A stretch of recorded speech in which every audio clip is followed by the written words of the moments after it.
कुल हुवल्लाहु अहद। बहुत से लोग पढ़ते हैं कुल हुवल्लाहु, इस तरह करके पढ़ना है कुल हुवल्लाहु अहद। ना उसमें ये लाम को वाज़े करते हैं, ना हा को वाज़े करते हैं, ना हा वाज़े होता है ये वाला, और ना क़ाफ को मोटा करते हैं। तो ये कुल हुवल्लाहु अहद, हा को वाज़े करेंगे अहद, हा को अलग से निकाल के अहद क़लक़ला करेंगे यहाँ पे।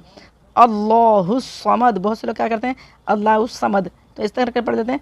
तो ये अल्लाह दो मोटा करना है, अल्लाहु, हा को मोटा करना है, सीने से निकालना है हा को। अल्लाहु समद, स्वाद को मोटा करना है, अल्लाहु समद, मोटा भी करना है, सीटी भी निकालनी है। लम यलिद, यहाँ पे जल्दी पढ़ना है, लम यलिद क़लक़ला करना है, वलम यूलद, यू को खींचना है, यूलद, वलम यकुल, कुल नहीं पढ़ना है इसको, कुल है, कुल, काफ को लाम से मिला देंगे, नून को छोड़ देंगे। वलम यकुल लहू कुफुवन अहद, कुल हुवल्लाहु अहद, अल्लाहु समद, लम यलिद वलम यूलद वलम यकुल लहू कुफुवन अहद।